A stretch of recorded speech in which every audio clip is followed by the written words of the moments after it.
ఇక Mumbai Indians versus Punjab Kings match లో playing 11 ఎలా ఉండబోతున్నాయి కనుక ఒకసారి చూస్తే, ముందుగా అహ్మదాబాద్ గ్రౌండ్ లో పిచ్ ఎలా ఉంటుంది, ఈ మ్యాచ్ లో ఎలాంటి పిచ్ ఇస్తారో కనుక ఒకసారి చూస్తే, నాకు తెలిసి ఈ గ్రౌండ్ లో మంచి బ్యాటింగ్ పిచ్ ఉండబోతుంది.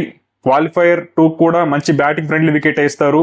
పార్ స్కోర్ వచ్చి 200+ ఖచ్చితంగా చేయాల్సిందే. ఫస్ట్ కనుక బ్యాటింగ్ చేస్తే 200 కంటే తక్కువ చేస్తే మాత్రం డిఫెండ్ చేసుకోవడం కష్టం ఈ గ్రౌండ్ లో, ఎందుకంటే ఖచ్చితంగా డ్యూ ఫ్యాక్టర్ అనేది ఉంటుంది.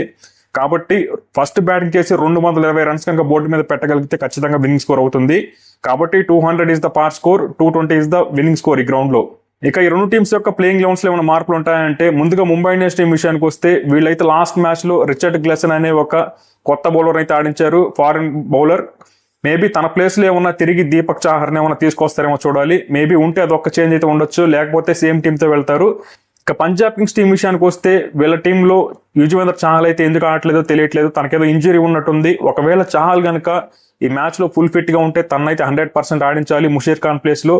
అలా చాహల్ గా ఒకవేళ ఫుల్ ఫిట్ గా లేకపోతే ముషీర్ ఖాన్ ప్లేస్ లో వైశాఖ్ విజయ్ కుమార్ ని ఆయన ఆడించాలి. ఎందుకంటే ఈ గ్రౌండ్ లో గతంలో మ్యాచ్ జరిగినప్పుడు జీటీ వర్సెస్ పంజాబ్ కింగ్స్ మధ్య వైశాఖ్ విజయ్ కుమార్ అయితే చాలా మంచి బౌలింగ్ వేశాడు. కాబట్టి ఖచ్చితంగా వైశాఖ్ విజయ్ కుమార్ ని తిరిగి టీంలోకి తీసుకురావాలి, లేకపోతే చాహల్ అయినా తిరిగి టీంలోకి తీసుకురావాలి. మేబీ చేస్తే ఇది ఒక్క చేంజ్ అయితే పంజాబ్ కింగ్స్ టీంలో కూడా ఉండబోతుంది.